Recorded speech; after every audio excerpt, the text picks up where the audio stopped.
നമസ്കാരം, ട്രൂ ടിവിയിലേക്ക് സ്വാഗതം.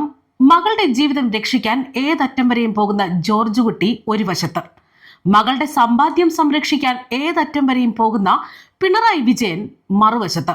മുഖ്യമന്ത്രി പിണറായി വിജയനുമായി മലയാളത്തിന്റെ പ്രിയ നടൻ മോഹൻലാൽ നടത്തിയ അഭിമുഖത്തിന്റെ ടീസർ പുറത്തു വന്നതോടെ ലാലേട്ടന് ഒരു അപകടവും വരുത്തരുതേ ഭഗവാനെ എന്ന് പറഞ്ഞുകൊണ്ട് മുഖ്യമന്ത്രിക്കും ലാലേട്ടനും നേർക്ക് വമ്പൻ ട്രോളുകൾ നിറയുകയാണ്.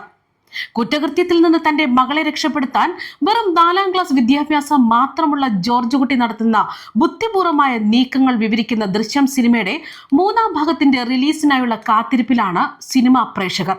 ജിത്തു ജോസഫ് മോഹൻലാൽ കൂട്ടുകെട്ടിലെത്തുന്ന ഈ ചിത്രം ഏപ്രിൽ 2-നാണ് തിയേറ്ററുകളിലേക്ക് എത്തുന്നത്. എന്നാൽ അതേ ഏപ്രിൽ മാസത്തിലാണ് കേരളം ആര് ഭരിക്കും എന്ന് അറിയാൻ നടക്കുന്ന നിയമസഭാ ഇലക്ഷനും. തുടർ ഭരണമോ ഭരണമാറ്റമോ ജനം വിധി നിർണയിക്കുന്ന ആ മാസം അതേപോലെ തന്നെ സസ്പെൻസും ത്രില്ലറുമായിട്ട് തന്നെയാണ് മോഹൻലാലിന്റെ ദൃശ്യവും എത്തുക. ഇക്കഴിഞ്ഞ നാളിലാണ് മുഖ്യമന്ത്രി പിണറായി വിജയനുമായി മലയാളത്തിന്റെ പ്രിയ നടൻ മോഹൻലാൽ നടത്തിയ അഭിമുഖത്തിന്റെ ടീസർ പുറത്തു വരുന്നത്. 20 എന്ന് പേരിട്ടിരിക്കുന്ന ഈ അഭിമുഖത്തിന്റെ 1 മിനിറ്റിലേറെ ദൈർഘ്യമുള്ള ടീസറാണ് ഇപ്പോൾ പുറത്തു വന്നിരിക്കുന്നത്. കണ്ടും വേണ്ടിയും ഇരുവർ, ജനങ്ങൾ നെഞ്ചിലേറ്റിയ ജനങ്ങളെ നെഞ്ചിലേറ്റിയ 2 പേർ എന്ന ടാഗ് ലൈനോടെയാണ് ഈ അഭിമുഖത്തിന്റെ ടീസർ പുറത്തു വന്നിരിക്കുന്നത്. അഭിമുഖത്തിന്റെ പൂർണ്ണരൂപം എന്ന് പുറത്തിറങ്ങുമെന്ന കാര്യത്തിൽ വ്യക്തതയില്ല. അതേസമയം ഈ ട്രെയിലറിനോട് പലരും പല തരത്തിലാണ് കമന്റുകൾ ചെയ്തിരിക്കുന്നത്. മകളുടെ ജീവിതം രക്ഷിക്കാൻ ഏതറ്റം വരെയും പോകുന്ന ജോർജ് കുട്ടി ഒരു വശത്തും, മകളുടെ സമ്പാദ്യം രക്ഷിക്കാൻ ഏതറ്റം വരെയും പോകുന്ന പിണറായി മറുവശത്തും എന്ന രീതിയിൽ ട്രെയിലറിനെ പൊളിച്ചു എന്ന് പറഞ്ഞുകൊണ്ട് BJP നേതാവ് യുവരാജ് ഗോകുലിന്റെ പരിഹാസമാണ് സോഷ്യൽ മീഡിയയിൽ വൈറലായിരിക്കുന്നത്.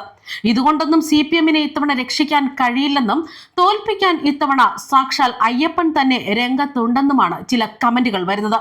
അതേസമയം ഇതാണ് ദാസനും വിജയനെന്നും ഇലക്ഷൻ അടുത്തപ്പോൾ ഒന്ന് വെളുപ്പിക്കാൻ ഓരോ PR നമ്പർ എന്നും കമന്റുകൾ വരുന്നു. ഇത് മാത്രമല്ല, മുഖ്യമന്ത്രിയുടെയും മോഹൻലാലിന്റെയും അഭിമുഖത്തിന്റെ ചിത്രങ്ങൾ കാണിച്ചുകൊണ്ട് തന്നെ ഫേസ്ബുക്കിൽ പ്രചരിക്കുന്ന ചില പോസ്റ്ററുകൾ ഇങ്ങനെയാണ്. മോഹൻലാൽ സാർ, ഈ വരുന്ന ഏപ്രിൽ നമുക്ക് രണ്ടാൾക്കും ഒരുപോലെ പ്രധാനപ്പെട്ടതാണല്ലോ. ഞാനും ടെൻഷനിലാണ്. പിണറായി: അതെയോ, എനിക്കത്ര ടെൻഷനൊന്നുമില്ല കേട്ടോ. പക്ഷേ ലാൽ എന്തിനാ ടെൻഷൻ അടിക്കുന്നത്? ഇതിന് മറുപടിയായി ലാലേട്ടൻ പറയുന്നത് ഇങ്ങനെയാണ്: ശരിയാണ്, സാറിന് ടെൻഷൻ വേണ്ട, സാർ 3ാമതും തുടരും. പക്ഷേ എനിക്കിപ്പോൾ ടെൻഷൻ അല്ലാതെ ജീവിക്കാനാവാത്ത സ്ഥിതിയാണ്. കഴിഞ്ഞ 12-13 വർഷമായി അതാണ് അവസ്ഥ. പിണറായി ഇതിന് ചോദിക്കുന്നത് ലാൽ ഇങ്ങനെ വളച്ചു കെട്ടാതെ കാര്യം പറയൂ. അതിന് ലാലേട്ടൻ പറയുന്നത്: സാർ, കേരളത്തിലെ ജനങ്ങൾക്ക് വേണ്ടി ഏതറ്റം വരെയും പോകുമെന്ന് ഇവിടെ എല്ലാവർക്കും അറിയാം. അതുപോലെ എന്റെ കുടുംബത്തിന് വേണ്ടി ഞാനും ഏതറ്റം വരെയും പോകും. ഇതിന് പിണറായി മുഖ്യൻ പറയുന്നത് ഇങ്ങനെയാണ്: അതങ്ങനെയല്ലേ പാടുള്ളൂ. അതിന് ലാലേട്ടന്റെ മറുപടിയാകട്ടെ: അത് സാർ ദൃശ്യം സിനിമ കാണാത്തത് കൊണ്ട് പറയുന്നതാണ്. ഇതിന് മറുപടിയായി പിണറായി മുഖ്യൻ പറയുന്നതാകട്ടെ: ഓ, അതാണ് കാര്യം. മറ്റേ വരുൺ പ്രഭാകർ വധക്കേസ്, അക്കാര്യത്തിൽ നിയമത്തിന്റെ വഴിക്ക് തന്നെ പോകും ലാൽ. ഞാനതിൽ ഇടപെടില്ല. ദൃശ്യം 3-ലെങ്കിലും വരുണിന് നീതി ലഭിക്കുമെന്ന പ്രതീക്ഷയിലാണ് പ്രഭാകറും ഗീതയും. ഇതിന് ലാലേട്ടന്റെ മറുപടിയാകട്ടെ: അയാൾ എന്റെ കുടുംബത്തോട് ചെയ്തത് സാറിന് അറിയില്ലല്ലോ. നീതി ഞങ്ങൾക്കും വേണ്ടേ? കേരളത്തിനെതിരെ കേരള സ്റ്റോറി എന്ന പേരിൽ കള്ളക്കഥ മെനയുന്നവർക്കെതിരെ സാർ ശക്തമായി പ്രതികരിച്ചില്ലേ? കേരളത്തിന് തരേണ്ട ആനുകൂല്യങ്ങളും ഫണ്ടുകളും അടിസ്ഥാന ആവശ്യങ്ങളും ഉൾപ്പെടെ യാതൊരു ന്യായീകരണവുമില്ലാതെ നിരസിച്ചതിന് സാർ ശക്തമായി വിമർശിച്ചില്ലേ?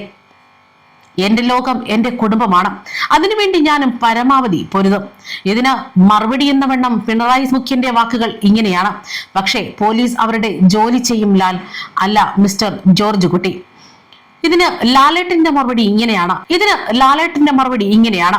എന്തായാലും ദൃശ്യം 3-ഉം പിണറായി 3.0-യും കേരളം മാത്രമല്ല ഇന്ത്യ ഒട്ടാകെ ഉറ്റുനോക്കുന്ന പ്രതീക്ഷയോടെ കാത്തിരിക്കുന്ന 2 സവിശേഷ സംഭവങ്ങളാണ്. രണ്ടും ഗംഭീരമാവും എന്നാണ് എന്റെ മനസ്സ് പറയുന്നത്. ഇതിന് പിണറായി മുഖ്യന്റെ വാക്ക് ഇങ്ങനെയാണ്: താങ്കൾക്ക് എത്രത്തോളം പ്രതീക്ഷയുണ്ട്? ജോർജ് കുട്ടിയുടെ ടെൻഷൻ മാറിയോ? ഇതിന് ലാലേട്ടൻ പറയുന്നതാകട്ടെ: ജോർജ് കുട്ടിയുടെ ടെൻഷൻ ഒരിക്കലും മാറില്ല സാർ. പക്ഷേ സാറിന്റെ കാര്യത്തിൽ എനിക്ക് ടെൻഷനില്ല, അതൊരു അമിത പ്രതീക്ഷയുമല്ല. ഇതിനു മറുപടിയായി ലാലേട്ടൻ പറയുന്നതാകട്ടെ: വലിയ സന്തോഷം സാർ. സാറിനെ ഇതേ ആത്മവിശ്വാസത്തോടെയും ആരോഗ്യത്തോടെയും ചിരിയോടെയും കേരളത്തിന് ഇനിയും ആവശ്യമുണ്ട്. അതിന് ജഗദീശ്വരൻ അനുഗ്രഹിക്കട്ടെ എന്നും പിണറായി അതിന് നന്ദി പറഞ്ഞ് ചിരിച്ചുകൊണ്ടിരിക്കുന്ന വാക്കുകളുമാണ് സോഷ്യൽ മീഡിയയിൽ പ്രചരിക്കുന്ന പോസ്റ്റുകൾ. News desk, true TV.